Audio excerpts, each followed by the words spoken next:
TV phone கேட்டு இனி குழந்தைகள் அழமாட்டாங்க. என் குழந்தை ஒரு வாய் சாப்பிடனாவே டிவி போட்டு விட சொல்றாங்க. எப்ப பாரு போன் பார்த்துட்டே தான் சாப்பிடுறாங்க. ஒருவேளை நான் போனை வாங்கிட்டேன் அப்படின்னா பயங்கரமா அழுகுறாங்க, ஆர்ப்பாட்டமே பண்ணிடுறாங்க. அடிக்கவும் செஞ்சாலுமே கேட்டுக்க மாட்டாங்க அப்படின்னு சொல்ற பேரண்ட்ஸ் தான் இங்க அதிகமா இருக்காங்க. டிவியோ இல்ல மொபைலோ பாக்குறது கெட்டதுதான், இது தெரிஞ்சாலுமே இதை எப்படி ஸ்டாப் பண்ணணும் அப்படின்னு தெரியாம தான் இங்க தவிச்சிட்டு இருக்காங்க. இதுக்காண்டி யூடியூப்ல நிறைய வீடியோஸ் பார்க்கலாம், இல்ல பக்கத்துல நிறைய பேர் சொல்றதை கேட்டு ட்ரை பண்ணி ஃபெயிலியர் ஆயிருந்திருக்கலாம். இங்க நான் சொல்ல போற எல்லா டிப்ஸுமே குழந்தைய நியூராலஜிக்கல் பேட்டர்னை, பிஹேவியரை சேஞ்ச் பண்றதுக்கு வித் ரீசனோட தான் நான் சொல்ல போறேன். இதை ட்ரை பண்ணி பாருங்க. இந்த வீடியோவை முதல்ல இருந்து கடைசி வரை ஸ்கிப் பண்ணாம பாருங்க. அப்பனா தான் நான் சொல்ல போற எல்லா பாயிண்ட்ஸும் உங்களுக்கு புரிய வரும். இதே மாதிரி குழந்தை ரிலேட்டடான வீடியோஸ் உங்களுக்கு வேணும்னு நினைச்சீங்கன்னா நம்ம சேனலை சப்ஸ்கிரைப் பண்ணி வச்சுக்கோங்க. நான் உங்களுடைய டாக்டர் திவ்யா ராமமூர்த்தி, ராமநாதபுரத்தில் 40 வருடத்துக்கும் மேலாக மருத்துவ சேவையில் சிறந்து விளங்கும் சத்யா மருத்துவமனையில் குழந்தை மருத்துவராக இருக்கிறேன். நிறைய பேரண்ட்டுக்கு இப்ப தெரியுது, மொபைல் காட்டி சாப்பாடு ஊட்டுறது இல்ல மொபைல் ரொம்ப நேரம் பாக்குறதுனால நிறைய தீமைகள் இருக்கு அப்படிங்கிறது. இது ஏன்னு தெரியுமா? 5 இயர்க்கு கம்மியா இருக்கிற குழந்தைகளுக்கு அவங்க கத்துக்கிற திறன் அப்படிங்கிறது மோட்டார் அண்ட் சென்சரி யூஸ் பண்ணி கத்துக்கிறதா ரொம்ப நாள் லைஃப் லாங் அவங்களுக்கு ஞாபகத்துக்கு இருக்கும். இந்த டிவியோ இல்ல மொபைலையோ கத்துக்கிற விஷயங்கள் ஒன் வேயா இருக்கு. அவங்க சொல்லி கொடுக்கறத குழந்தைகள் வந்துட்டு கத்துக்கிற மாதிரி இருக்கும். ஒரு கியூரியஸே இல்லாம இருக்கும். இது போக குழந்தைகளுக்கு எமோஷனலா ரொம்பவே வீக்கா இருப்பாங்க. அதாவது இதுல காமிக்கிற கேரக்டர்ஸ் மாதிரியே குழந்தைகளும் மாறுறதுக்குமே சான்ஸ் அதிகமா இருக்கு. நிறைய குழந்தைகள் இந்த போனுக்கோ டிவிக்கோ ஈஸியா அடிக்ட் ஆகிறது, ஈவன் பெரியவங்க கூட அடிக்ட் ஆகிறதுக்கு காரணம் என்ன? இப்போ ஷார்ட்ஸ் அண்ட் ரீல்ஸ் எல்லாம் ரொம்ப ட்ரெண்டா போயிட்டு இருக்கு. இதுல என்ன நடக்குது? ஒரு வீடியோவை 1 மினிட்ல அதுக்கு சொல்யூஷன் என்ன அப்படிங்கிறது கூட தெரிய ஆரம்பிச்சிருது. ரொம்ப கியூரியஸா போட்டு காமிக்கிறாங்க. சோ குழந்தைகளுக்கு ஒரு சடனா ஒரு டெம்பரவரியா டோபமைன் அப்படிங்கிற ஒரு ஹார்மோன் வந்து ரிலீஸ் ஆக போகுது. இதை பார்க்க ஆரம்பிச்சுட்டாங்க அப்படின்னாவே இந்த டோபமைன் எப்பயுமே நல்ல விஷயங்கள் செய்யறது இல்ல நீங்க ஹாப்பியா இருக்கீங்க அப்படின்னா சுரக்க ஆரம்பிக்கும். சோ இதை திரும்பி திரும்பி சுரந்துட்டே இருக்கும். சோ இதுல இருந்து விடுபட முடியாம தான் நிறைய குழந்தைகள் வந்து ஸ்டக் ஆயிடுறாங்க. சோ அவங்களுக்கு அந்த டோபமைன் அப்படிங்கிறது வீடியோ பார்த்தாதான் கிடைக்க போகுது அப்படின்னு நினைச்சுக்கிறாங்க. ஆனா உண்மை அது இல்லை. குழந்தைகளுக்கு பல ஆக்டிவிட்டிஸ் வேற எது நிறைய விஷயங்கள் செஞ்சு கூட இந்த டோபமைனை வந்து நம்ம உற்பத்தி பண்ண வைக்கலாம். என் ஓபிக்கு வந்து ஒரு குழந்தை ஒரு 1 இயர்லயே அழகா ஸ்க்ரோல் பண்ணுது, அது எஸ்பெஷலா அவங்களுடைய ஃபிங்கரை யூஸ் பண்ணி அழகா பண்றாங்க அப்படின்னு சொல்லிட்டு பேரண்ட்ஸ் வந்து ரொம்ப அதை ரசிச்சு பார்த்தாங்க. நான் அவங்கள்ட்ட ஒன்னு கேட்டேன், இதே குழந்தை ஒரு 5 இயர்ஸ்ல மொபைலே இல்லாம அவங்களே ஸ்க்ரோல் பண்ணின மாதிரி, அதாவது அவங்கள்ட்ட மொபைல் எதுவுமே இருக்காது, ஆனாலும் குழந்தை வந்து அவங்க கண்ணை மூடிட்டு ஸ்க்ரோல் பண்ற மாதிரி, அது கனவுல செய்யற மாதிரி நிறைய பேரண்ட் கூட பார்த்திருப்பாங்க. இதுக்கு பேரு விர்ச்சுவல் ஆட்டிசம் அப்படின்னு சொல்லுவோம். அதாவது உங்க குழந்தை போனே இல்லாம கூட அதுல போன் இருக்கிற மாதிரி அவங்க ஒரு தனி உலகத்துக்கே போக ஆரம்பிச்சுவாங்க. ஒரு மனம் இறுக்கத்தோட ஆரம்பிப்பாங்க. ஆட்டிசம் அப்படின்னா எவ்வளவு பேரண்ட்ஸ் பயப்படுறோம். ஆனா இந்த ஸ்கிரீன் டைம் அதிகமாறனால குழந்தைகளுக்கு விர்ச்சுவல் ஆட்டிசம் மாதிரி விஷயங்கள் நடக்கிறதுக்கு அதிக சான்ஸ் இருக்கு. சோ ஒரு குழந்தைக்கு எவ்வளவு தூரம் ஸ்கிரீன் டைம் கொடுக்கணும்? 2 வயதுக்கும் கம்மியா இருக்கிற குழந்தைகளுக்கு நீங்க ஸ்கிரீன் டைம் அப்படிங்கிறது அவசியமே இல்லை. ஒருவேளை உங்க ரிலேட்டிவ் ஈவன் ஹஸ்பண்ட் வந்து அப்ராட்ல இருக்காங்க அப்படின்னா குழந்தைய வந்து நீங்க ஃப்ரண்ட் கேமரால பாரு பாரு அப்படின்னு போக்கஸ் பண்ண விடாம நீங்க பேக் சைட்ல வந்து திருப்பி குழந்தைக்கு வந்து காமிக்கலாம். 2 வயதுல இருந்து 5 வயது இருக்கிற குழந்தைகளுக்கு ஒரு நாளைக்கு 1 மணி நேரம் அப்படிங்கிறது இன்க்ளூடிங் அவங்களுடைய ஸ்டடீஸ் எல்லாமே சேர்த்துதான். நிறைய பேர் ஆன்லைன்ல இருக்கிற கிளாஸஸ் வந்துட்டு ஒரு 1 hour நடக்குது அப்படின்னா அது போக ஒரு 1 hour வந்து டிவி கொடுப்பாங்க. அது வந்து முற்றிலும் தவறு. ஸோ எல்லாமே சேர்த்து ஒரு 1 hourக்குள்ள நீங்க வந்து பாத்துக்கணும். அடுத்து 5 வயசுக்கு மேல இருக்க குழந்தைகளுக்கு ஒரு 1 hour இல்ல 2 hours நீங்க கொடுக்கலாம். ஆனா 5 வயதுக்கு மேல இருக்க குழந்தைகளுக்கு என்ன பாக்குறாங்க அப்படிங்கிற கண்ட்ரோல் வந்து உங்களுக்கு இருக்கணும். நீங்க வந்து அதை சூப்பர்வைஸ் பண்ணி பாத்துக்கணும். சரி, இந்த ஸ்கிரீன் டைமை ஸ்டாப் பண்ண என்ன பண்ணணும்? ஃபர்ஸ்ட், ஒரு குழந்தை எதுக்காண்டி இந்த ஸ்கிரீன் டைமுக்கு அடிக்ட் ஆறாங்க?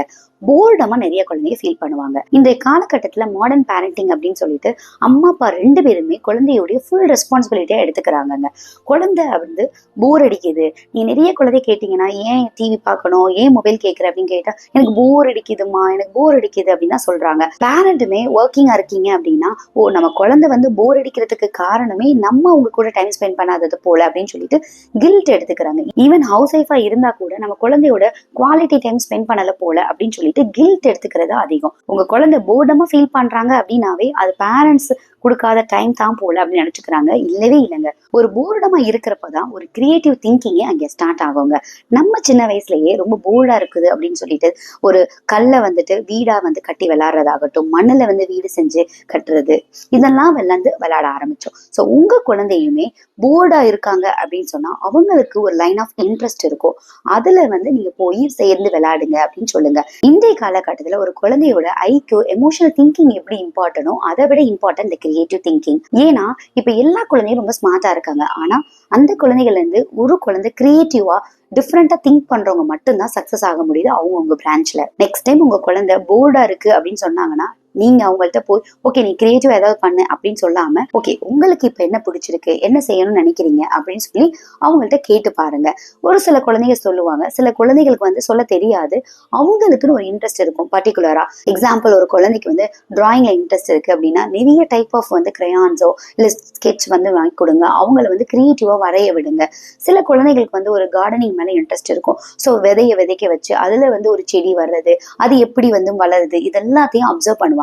இன்னொன்னு என்ன இருக்கும் அப்படின்னா ஒரே இன்ட்ரெஸ்ட் தான் இருக்குமா அப்படின்னா இல்லவே இல்லை. ஒரு டெம்பரவரியா ஒரு 2-3 மாசத்துக்கு ஒரு இன்ட்ரெஸ்ட் இருக்கும், அது முடிஞ்சோடனே அடுத்தது மேல அவங்க கான்சன்ட்ரேட் பண்ண ஆரம்பிப்பாங்க. ஸோ அந்த டயத்துக்கு ஏத்த மாதிரி அவங்கள அதுல கிரியேட்டிவா திங்க் பண்ண வைங்க. உங்க குழந்தை எந்த சிச்சுவேஷன்ல டிவி மொபைல் கேட்டு அடம் பிடிக்கிறாங்க அப்படிங்கிறத கமெண்ட்ல தெரியப்படுத்துங்க.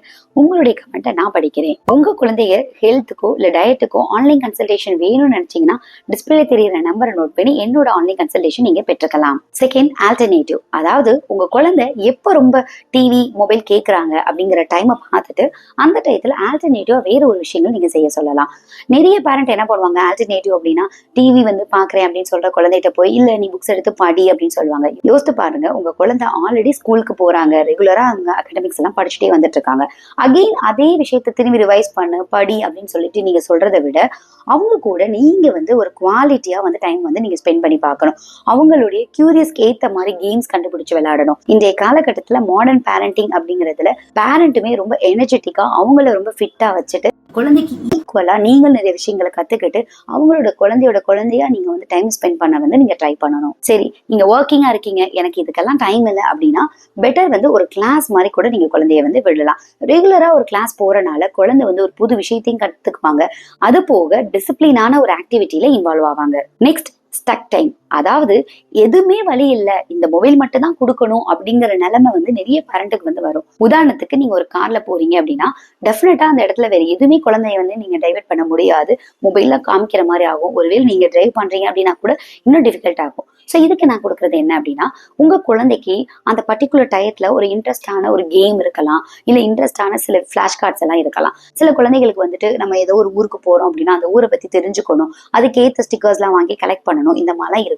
ஸோ இப்படி அவங்களுக்கு ஒரு சர்ப்ரைஸாவும் இருக்கணும், நியூவாகவும் இருக்கணும், கிரியேட்டிவாகவும் இருக்கணும். இந்த மாதிரி ஒரு சர்ப்ரைஸ் வந்து நீங்க வந்து கிஃப்ட்ஸ் வந்து வாங்கி வச்சுக்கோங்க. ஸோ டிராவல் டைத்துல நீங்க அதை கொடுத்து அதுல வந்து என்கேஜ் பண்ண நீங்க ட்ரை பண்ணுங்க. நிறைய மதர் சொல்றதே ஸ்கூல் முடிஞ்சு வந்தோடனே டிவி போட்டுறாங்க டாக்டர், என்ன பண்ண அப்படின்னு கேக்குறாங்க. ஒண்ணுமே இல்ல, நீங்க ஸ்கூல்ல இருந்து கூட்டிட்டு வர்றப்போ குழந்தைய வந்து ஒரு பிளே கிரவுண்ட் மாதிரி இல்ல வந்து வெளியே ஒரு ஷாப்பிங் மாதிரி கூட்டிட்டு போயிட்டு உள்ள வீட்டுக்குள்ள வந்தோடனே அவங்கள வந்து வேற ஏதாவது ஆக்டிவிட்டியில நீங்க வந்து டைவர்ட் பண்ணணும். ஒருவேளை நீங்க டின்னர் ப்ரிப்பேர் பண்றீங்க அப்படின்னா வாங்க நம்ம சேர்ந்து செய்யலாம், இன்னைக்கு நம்ம என்ன பண்ணலாம் அப்படிங்கிற மாதிரி குழந்தைய நீங்க ஈஸியா வந்து டைவர்ட் பண்ண ஆரம்பிக்கலாம். குழந்தை வந்து எப்போ ஒரு விஷயத்துலயுமே ஈஸியா டைவர்ஷன் வந்து ஆகும். அவங்களுக்கு வந்து இதுதான் பண்ணணும் அப்படிங்கறத காஷியஸா வந்து பண்ண மாட்டாங்க. ஸோ நீங்க ஈஸியா டைவர்ட் பண்றதை ட்ரை பண்ணுங்க. Next, surrounding. அதாவது குழந்தை வந்து எங்க இருந்து கத்துக்கிறாங்க, இந்த டிவி அப்படிங்கிறதோ இல்ல மொபைல் அப்படிங்கிறது பேரண்ட்ஸ்ட தான் கத்துக்கிறாங்க. இப்ப காலகட்டத்துல எல்லா பேரண்ட்டுக்குமே மொபைல் அப்படிங்கிறது ரொம்ப எசென்சியலா இருக்கு. அவங்க எல்லா ஒர்க்கும் அதுலதான் பாக்குறாங்க. நிறைய பேரண்ட் என்ன நினைச்சுக்குவாங்க அப்படின்னா ஒரு 5 வயசு குழந்தைகிட்ட வந்து நான் வந்து இதுல ஒர்க் மட்டும் தான் பாக்குறேன், நீ அந்த மாதிரி வந்து ரீல்ஸ் எல்லாம் பார்க்க கூடாது அப்படின்னு சொல்றாங்க. குழந்தையை பொறுத்த வரைக்கும் அம்மா அப்பா வந்து நல்லதா பாக்குறாங்க, நம்ம வந்து அப்படி பார்க்க கூடாது போல இப்படிங்கிற பகுத்தறிவெல்லாம் ரொம்பலாம் இருக்காது. அவங்களுக்கு நல்லது எது கெட்டது எது அப்படிங்கறதெல்லாம் பிரிச்சு பார்க்க தெரியாது. அவங்க பாக்குறது எல்லாமே அம்மா அப்பா வந்து ஒரு மொபைல் பாக்குறாங்க, அதுல ரொம்ப ரொம்ப நேரம் டைம் ஸ்பெண்ட் பண்றாங்க, அப்ப அதுல என்ன இருக்கு அப்படிங்கிற மாதிரி அவங்களுக்கு ஒரு கியூரியஸ் வந்துதான் பார்க்க ஆரம்பிக்கவே செய்யறாங்க. ஸோ பேரண்ட்ஸ் நீங்க வந்து ஒர்க்கிங்கா இருந்தாலுமே சில இடத்துலலாம் டெஃபினட்டா நீங்க வந்து கேஜெட்ஸை வந்து அவாய்ட் பண்ணணும். முக்கியமா பெட் டைம்ல வந்து நீங்க மொபைல் வந்து யூஸ் பண்ணக்கூடாது. அதுக்கடுத்து ஃபேமிலி டைம் அப்படின்னு ஒரு பர்டிகுலர் டைம் நீங்க ஸ்பெண்ட் பண்றீங்க அப்படின்னா அந்த டைத்துல நீங்க மொபைல் யூஸ் பண்ணக்கூடாது. வெக்கேஷன்லாம் போறீங்க அப்படின்னா குழந்தையோட பேசுங்க, எமோஷனலா பாண்டை வந்து கிரியேட் பண்ணுங்க, ஒரு கனெக்ஷனை கிரியேட் பண்ணுங்க, தவிர மொபைல் இல்ல வேற எந்த கேஜெட்ஸ்லயுமே நீங்களும் இன்வால்வ் ஆகாம இருக்கணும். இதெல்லாம் தாண்டி உங்க குழந்தை நீங்க சொன்னோடனே ஒரு டிவியை ஆஃப் பண்றாங்க இல்ல மொபைலை கொடுத்துட்டாங்க, ஒன் டைம் கொடுத்துட்டாங்க அப்படின்னா கூட அதை ரிவர்ட் பண்ண ஆரம்பிங்க. ஏன்னா நம்மளுடைய மூளை வந்து எதுல பழகப்பட்டிருக்கு அப்படின்னா சந்தோஷமா சில விஷயங்கள்ல வந்து யாராவது ஒரு அப்ரிசியேஷன் பண்ணாங்க அப்படின்னா டெஃபினட்டா அதை வந்து அக்செப்ட் பண்ணும். அதை வந்து ஒன் டைம் அதை அனுபவிச்சிட்டாங்க அப்படின்னாவே திரும்பி திரும்பி அந்த ஒரு விஷயத்த செய்யணும் அப்படிங்கிற ஆசையில நிறைய குழந்தைகள் பண்ணுவாங்க. ஸோ நீங்க என்ன பண்ணலாம், பெட்டர் வந்து ஒரு நாள் அவங்க டிவி பார்க்கல, இல்ல நீங்க சொல்ற டயத்துக்கு மட்டும்தான் பார்த்திருக்காங்க, ஒரு ஹாஃப் அன் ஹவர் தான் பாக்குறாங்க அப்படின்னா ஸ்டார்ஸ் மாதிரி நீங்க கொடுத்து பழகுங்க. ஸோ இத்தனை ஸ்டார்ஸ் நீ வாங்கின அப்படின்னா உனக்கு ஒரு கிஃப்ட் கொடுப்பேன் அப்படிங்கிற மாதிரி எல்லாம் என்கரேஜ் பண்ணுங்க. உங்க குழந்தை அதிகமா பிடிவாதம் பண்றாங்க, இந்த பிடிவாத குழந்தைய திருத்துறதுக்கு 5 ஜப்பானிய ரகசியங்கள் அப்படின்னு நான் ஒரு வீடியோ போட்டிருக்கேன். வீடியோட லிங்க் ஃபர்ஸ்ட் கமெண்ட்ல இருக்கு, கிளிக் பண்ணி பார்த்துக்கோங்க.